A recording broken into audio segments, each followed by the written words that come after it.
In my 30th year, in the 4th month, on the 5th day, while I was among the exiles by the river Kibar, the heavens were opened and I saw visions of God.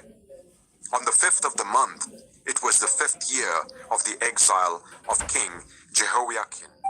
The word of the Lord came to Ezekiel the priest, the son of Buzi, by the river Kibar, the land of the Babylonians. There the hand of the Lord was on him.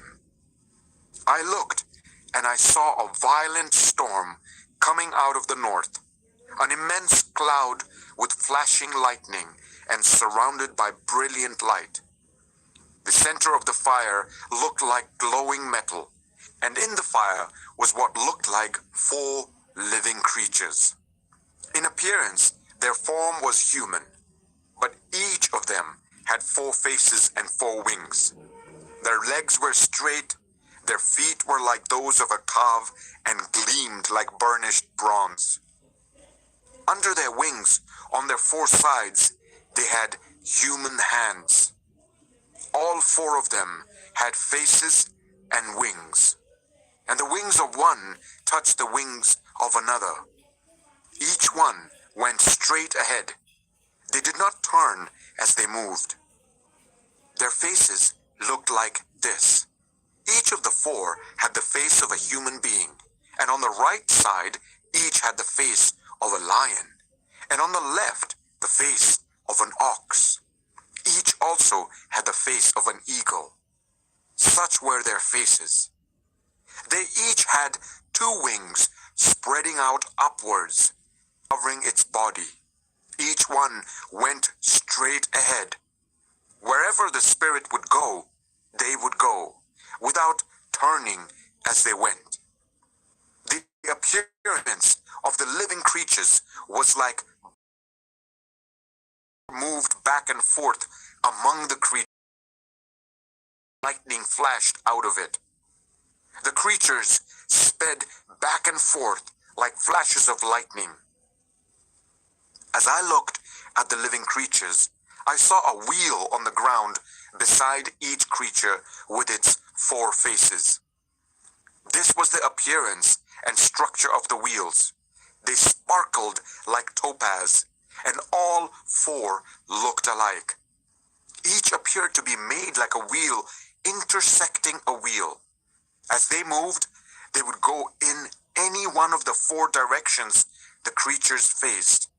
The wheels did not change direction as the creatures went. Their rims were high and awesome, and all 4 rims were full of eyes all around. When the living creatures moved, the wheels beside them moved. And when the living creatures rose from the ground, the wheels also rose. Wherever the Spirit would go, they would go, and the wheels would rise along with them, because the spirit of the living creatures was in the wheels. When the creatures moved, they also moved. When the creatures stood still, they also stood still. And when the creatures rose from the ground, the wheels rose along with them, because the spirit of the living creatures was in the wheels. Spread out above the heads of the living creatures was what looked something like a vault, sparkling like crystal and awesome. Under the vault, their wings were stretched out one towards the other, and each had 2 wings covering its body. When the creatures moved, I heard the sound of their wings, like the roar of rushing waters, like the voice of the Almighty, like the tumult of an army. When they stood still, they lowered their wings. Then there came a voice from above the vault over their heads as they stood with lowered wings. High above on the throne was a figure like that of a man. I saw that from what appeared to be his waist up, he looked like glowing metal, as if full of fire, and that from there down he looked like fire, and brilliant light surrounded him. Like the appearance of a rainbow in the clouds on a rainy day, so was the radiance around him. This this was the appearance of the likeness of the glory of the Lord. When I saw it, I fell face down, and I heard the voice of one speaking. Ezekiel 2. He said to me, Son of man, stand up on your feet, and I will speak to you. As he spoke, the Spirit came into me and raised me to my feet, and I heard him speaking to me. He said, Son of man, I'm sending you to the Israelites, to a rebellious nation that has rebelled against me. They and their ancestors have been in revolt against me to this very day. The people to whom I am sending you are obstinate and stubborn. Say to them, this is what the sovereign Lord says. And whether they listen or fail to listen, for they are a rebellious people, they will know that a prophet has been among them. And you, Son of man, do not be afraid of them or their words. Do not be afraid, though briars and thorns are all around you and you live among scorpions. Do not be afraid of what they say or be terrified by them, though they are a rebellious people. You must speak my words to them, whether they listen or fail to listen, for they are rebellious. But you, Son of man, listen to what I say to you. Do not rebel like that rebellious people. Open your mouth and eat what I give you. Then I looked, and I saw a hand stretched out to me. In it was a scroll, which he unrolled before me. On both sides of it were written words of lament and mourning and woe. Ezekiel 3. And he said to me, Son of man, eat what is before you. Eat this scroll. Then go and speak to the people of Israel. So I opened my mouth, and he gave me the scroll to eat. Then he said to me, Son of man, eat this scroll I'm giving you, and fill your stomach with it. So I ate it, and it tasted as sweet as honey in my mouth. He then said to me, Son of man, go now to the people of Israel, and speak my words to them. You are not being sent to people of obscure speech and strange language, but to the people of Israel. Not to many peoples of obscure speech and strange language, whose words you cannot understand. Surely, if I had sent you to them, they would have listened to you. But the people of Israel are not willing to listen to you, because they are not willing to listen to me, for all the Israelites are hardened and obstinate. But I will make you as unyielding and hardened as they are. I will make your forehead like the hardest stone, harder than flint. Do not be afraid of them or terrified by them, though they are a rebellious people. And he said to me, Son of man, listen carefully and take to heart all the words I speak to you. Go now to your people in exile and speak to them. Say to them, this is what the sovereign Lord says, whether they listen or fail to listen. Then the Spirit lifted me up, and I heard behind me a loud rumbling sound as the glory of the Lord rose from the place where it was standing. It was the sound of the wings of the living creatures brushing against each other, and the sound of the wheels beside them, a loud rumbling sound. The Spirit then lifted me up and took me away, and I went in bitterness and in the anger of my spirit with the strong hand of the Lord on me. I came to the exiles who lived at Tel Aviv near the river Kibar, and there, where they were living, I sat among them for 7 days, deeply distressed. At the end of 7 days, the word of the Lord came to me. Son of man, I have made you a watchman for the people of Israel. So hear the word I speak and give them warning from me. When I say to a wicked person, you will surely die, and you do not warn them or speak out to dissuade them from their evil ways in order to save their life, that wicked person will die for their sin, and I will hold you accountable for their blood. But if you do warn the wicked person, and they do not turn from their wickedness or from their evil ways, they will die for their sin, but you will have saved yourself. Again, when a righteous person turns from their righteousness and does evil, and I put a stumbling block before them, they will die. Since you did not warn them, they will die for their sin. The righteous things that person did will not be remembered, and I will hold you accountable for their blood. But if you do warn the righteous person not to sin, and they do not sin, they will surely live because they took warning, and you will have saved yourself. The hand of the Lord was on me there, and he said to me, "Get up and go out to the plain, and there I will speak to you."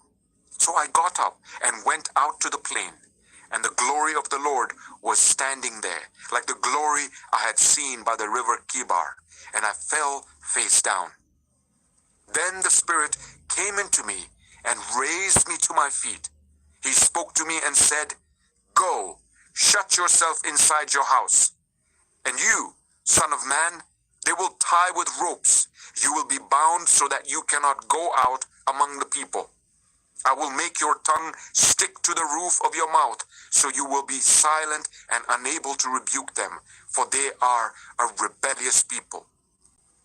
But when I speak to you, I will open your mouth, and you shall say to them, 'This is what the sovereign Lord says.' Whoever will listen, let them listen, and whoever will refuse, let them refuse. For they are a rebellious people. Rebellious people." Ezekiel 4. "Now, son of man, take a block of clay, put it in front of you, and draw the city of Jerusalem on it. Then lay siege to it. Erect siege works against it. Build a ramp to it. Set up camps against it, and put battering rams around it. Then take an iron pan, place it as an iron wall between you and the city, and turn your face towards it. It will be under siege, and you shall besiege it. This will be a sign to the people of Israel. Then lie on your left side, and put the sin of the people of Israel upon yourself. You are to bear their sin for the number of days you lie on your side. I have assigned you the same number of days as the years of their sin. So for 390 days you will bear the sin of the people of Israel.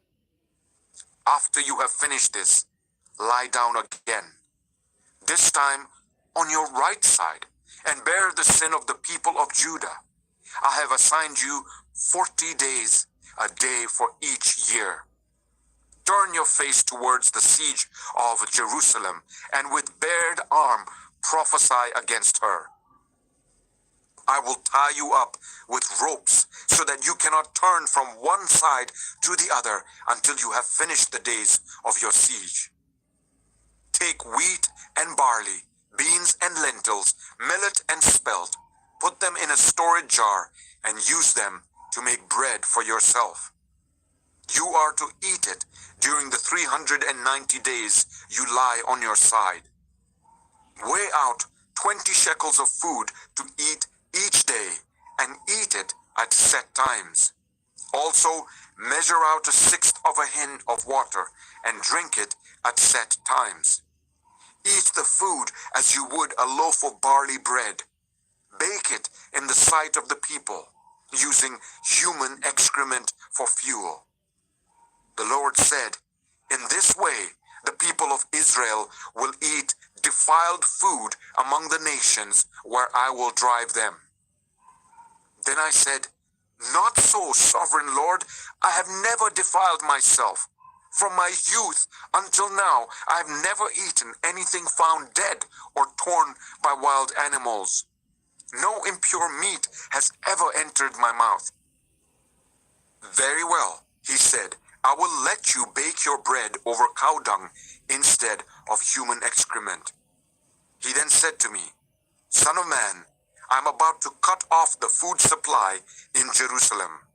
The people will eat rationed food in anxiety and drink rationed water in despair, for food and water will be scarce. They will be appalled at the sight of each other and will waste away because of their sin. Ezekiel 5. Now, son of man, take a sharp sword and use it as a barber's razor to shave your head and your beard. Then take a set of scales and divide up the hair. When the days of your siege come to an end, burn a third of the hair inside the city. Take a third and strike it with the sword all around the city, and scatter a third to the wind, for I will pursue them with drawn sword. But take a few hairs and tuck them away in the folds of your garment. Again, take a few of these and throw them into the fire and burn them up. A fire will spread from there to all Israel. This is what the sovereign Lord says. This is Jerusalem, which I have set in the center of the nations, with countries all around her. Yet in her wickedness she has rebelled against my laws and decrees more than the nations and countries around her. She has rejected my laws and has not followed my decrees. Therefore, this is what the sovereign Lord says. You have been more unruly than the nations around you and have not followed my decrees or kept my laws. You have not even conformed to the standards of the nations around you. Therefore, this is what the sovereign Lord says. I myself am against you, Jerusalem, and I will inflict punishment on you in the sight of the nations. Because of all your detestable idols, I will do to you what I have never done before and will never do again. Therefore, in your midst, parents will eat their children, and children will eat their parents. I will inflict punishment on you and will scatter all your survivors to the winds. Therefore, as surely as I live, declares the sovereign Lord, because you have defiled my sanctuary with all your vile images and detestable practices, I myself will shave you. I will not look on you with pity or spare you. A third of your people will die of the plague or perish by famine inside you. A third will fall by the sword outside your walls and pursue with drawn sword. Then my anger will cease, and my wrath against them will subside, and I will be avenged. And when I have spent my wrath on them, they will know that I, the Lord, have spoken in my zeal. I will make you a ruin and a reproach among the nations around you, in the sight of all who pass by. You will be a reproach and a taunt, a warning and an object of horror to the nations around you when I inflict punishment on you in anger and in wrath and with stinging rebuke. I, the Lord, have spoken. When I shoot at you with my deadly and destructive arrows of famine, I will shoot to destroy you. I will bring more and more famine upon you and cut off your supply of food. I will send famine and wild beasts against you, and they will leave you childless. Plague and bloodshed will sweep through you, and I will bring the sword against you. I, the Lord, have spoken. Ezekiel 6. The word of the Lord came to me. Son of man, set your face against the mountains of Israel. Prophesy against them and say, You mountains of Israel, hear the word of the sovereign Lord. This is what the sovereign Lord says to the mountains and hills, to the ravines and valleys. I am about to bring a